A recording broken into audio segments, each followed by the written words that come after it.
Well guys, here today in this video, we're going to be talking about a stock that a lot of people compare to the next Tesla in the aspect of they see it going up hundreds of percent over the next couple of years. I don't know if it's going to go up hundreds of percent per se, but I do see the comparisons. I do understand what they mean by that. And I do think I have a very good probability of doubling my money that I put into this stock over the next 3 to 5 years. Hope you guys enjoy this video. If you do enjoy this video and you do get value out of it, it did take me a long time to make this video, including reading 100+ page 10K. Probably close to 100-page 10Q. The investor presentations I went through, I did some Google searches, I looked into the CEO, and I listened to the comments call. That did not take any short amount of time by any means. So if you don't mind hitting that thumbs up button, that really helps me out in a massive, massive way. And also, if you haven't yet, don't forget to subscribe to the channel for more videos like this. And this stock we are going to be talking about today is Beyond Meat, ticker symbol BYND. This stock is around $135, $140 at the time of me filming this, and the price may fluctuate a little bit lower than $135, but you guys will have a better idea of what this price actually is with this price you see on the screen right now. So Beyond Meat IPO'd back in 2019, mid to early 2019. I believe it was on the earlier side of 2019, and they saw a lot of growth right off the back initially. Beyond Meat is one of the fastest growing food companies in the United States, offering a portfolio of revolutionary plant-based meats. We build meat directly from plants, an innovation that enables consumers to experience the taste, texture, and other scenery, attributes of popular animal-based meat products while enjoying the nutritional and environmental benefits of eating our plant-based meat products. Our brand commitment, Eat What You Love, represents a strong belief that here is a better way to feed our future,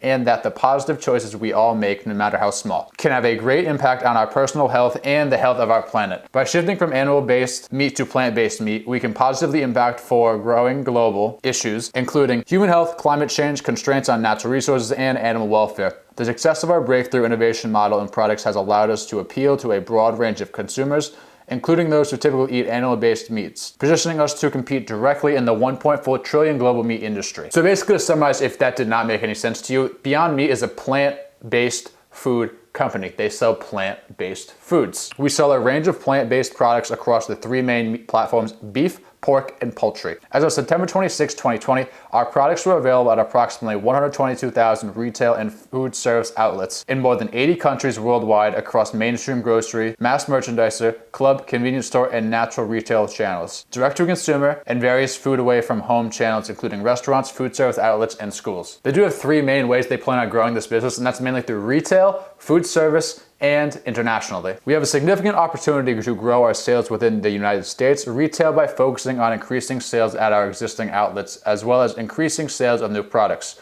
We also expect to grow our US retail distribution by establishing commercial relationships with new customers. In March 2019, we introduced Beyond Beef, which is designed to have the meaty taste and texture and replicate the versatility of ground beef. In March 2019, we began selling the Beyond Burger in retail stores across Canada. In June 2019, we introduced the new Beyond Burger and Beyond Beef at retailers across the US. As of December 31st, 2019, our products were available in approximately 28,000 retail outlets in the United States and Canada. As for restaurant and food service, we plan to continue to expand our network of restaurants and food service partners, including large full-service restaurants, FSR, and QSR, channel reflecting a desire by restaurant and food service establishments to add plant-based products to their menus and go highlight these offerings. As of December 31st, 2019, our products were available in approximately 36,000 restaurant and food service outlets in the United States and Canada. Now, as for internationally, we believe there's a significant demand for our product globally in retail and restaurant and food service channels, and expect to increase production for those regions in 2020.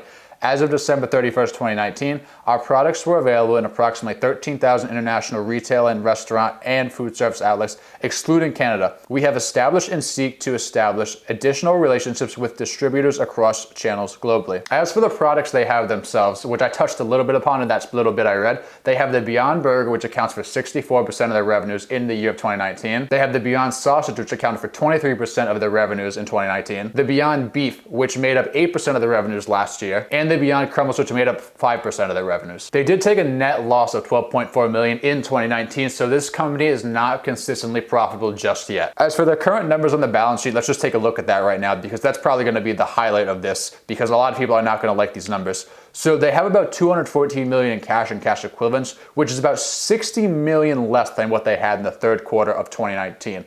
They have their total current assets marked at $390 million compared to $403 million in 2019. Their total assets overall did actually increase from $486 million from $451 million in 2019. As for the total liabilities, those also did increase. Those are up to $61 million from $20 million in 2019. Net revenues did slightly increase to $94 million from $91 million in the third quarter of 2019. And their gross profits was down year over year to $25 million compared to $32 million in the third quarter of last year. So you guys might be thinking, Josh, this is a pretty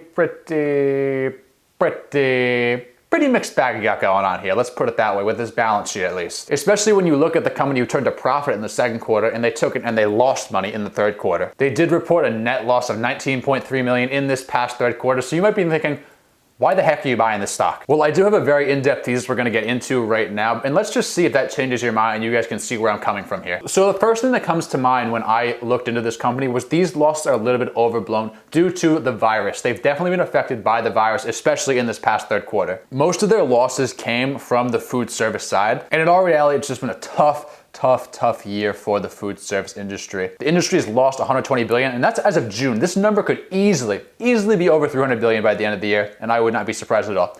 Easily over $300 billion in my personal opinion. In addition to that, you might be thinking, well, restaurants were open for a while and things seemed relatively normal, I guess you could say. But the problem is a lot of restaurants, when they opened back up, they had condensed menus and they never went back to the regular menus. So they haven't been bringing in new products, which means they wouldn't be bringing in any Beyond products, which ultimately just hurts Beyond's business. And plus, like, being in the restaurant industry in this situation, man, like, I don't even blame them for not wanting to bring in new products. You're more so trying to just stay afloat in this pandemic as opposed to trying to bring in new products and get people to try new things. That's just not the way to run a business in this day and age, or in this time, I guess you could say. You just want to stay afloat and just say, let's just do whatever we can to get through this and just keep it simple and keep it basic. That's smart. If I owned a restaurant, I'd be doing the same exact thing. I really would. But one day, like I've said in a couple of videos, one day the world will return to normal. I fully believe the world will return to normal. You'll be able to go to events, you can go to sports games, you can go to concerts, and I think when that happens, more and more venues are gonna try to get Beyond Meat products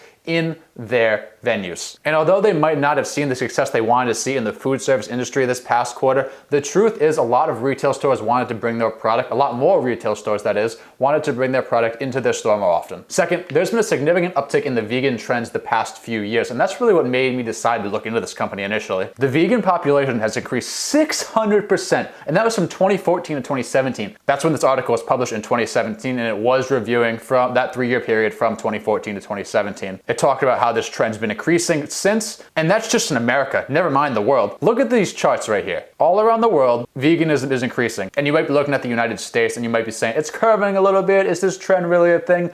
Let me promise you, these numbers that I've seen, it's curving right back, okay? That one right there, believe me, that is nothing to be worried about at all, guys, okay? Look at this other chart here. January 2020, meat sales down -3% compared to 140% in plant-based meats. 3% in February compared to 147% plant-based meats. 40% in March compared to 231%. 37% in April compared to 164%. 39% in May compared to 159%.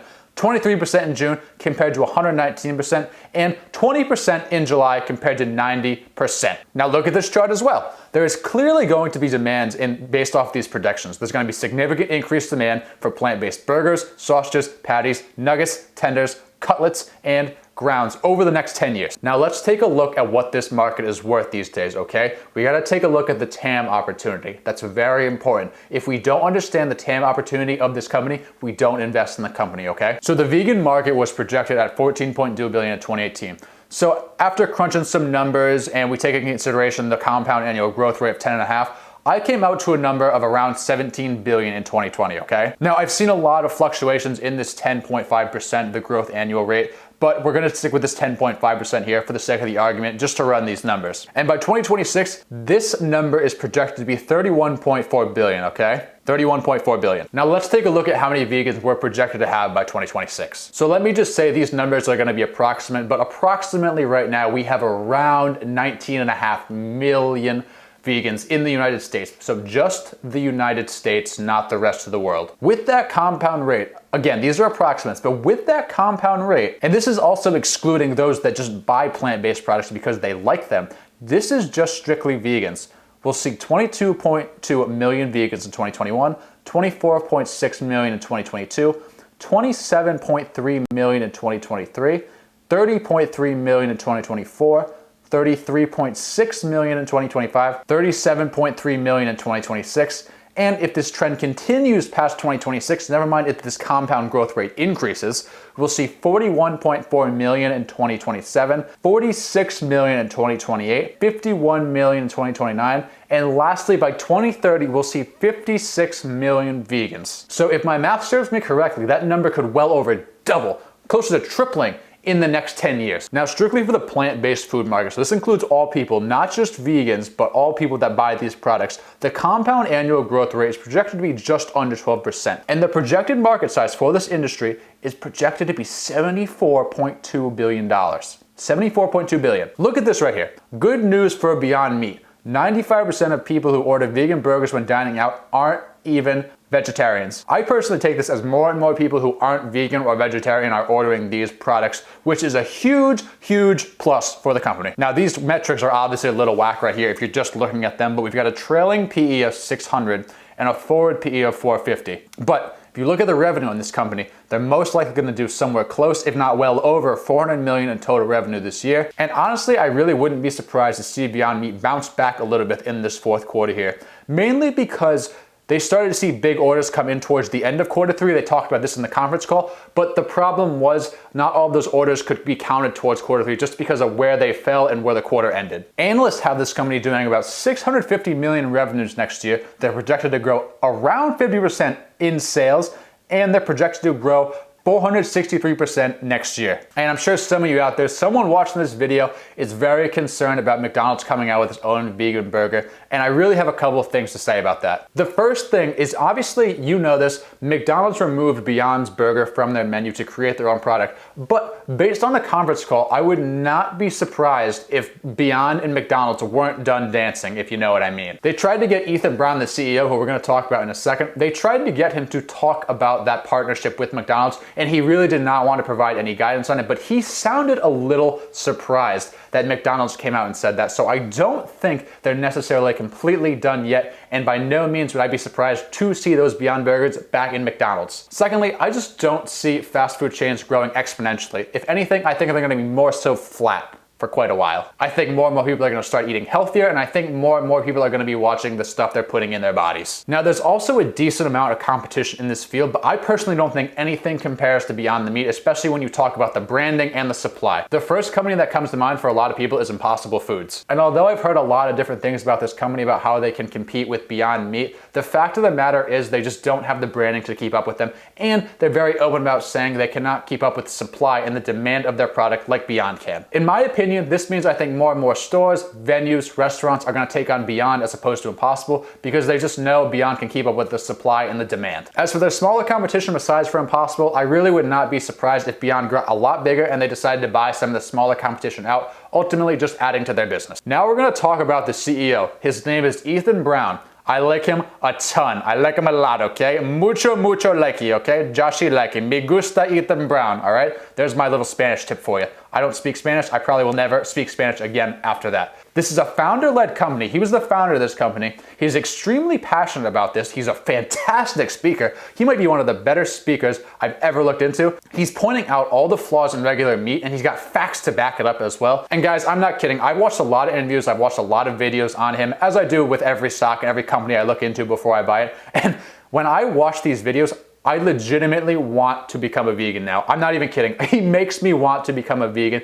He is that good, and I like him that much. He's also basically willing to sacrifice short-term success for long-term growth. So in other words, he's willing to put more money back into the business, such as hiring employees and putting more money into research and development in the short term, and put off that long-term success because he knows this is going to pay off in the long run. He also knows this industry very well, and he's actually inspired a ton of people in the sports world, especially, such as David Wright, JJ Redick, Victor Oladipo, Kyrie Irving, Chris Paul, DeAndre Jordan, Todd Gurley, and more. Their product also uses 99% less water, 93% less land, and half the energy as regular meat. I really think this demand for this product is going to pick up over time, and I really think Ethan Brown is someone I want to have in my corner personally. Now let's look at this. This is my final thoughts, and after I ran these numbers, it just makes complete sense to buy this company. So the current market cap for this company is around $8 billion, okay?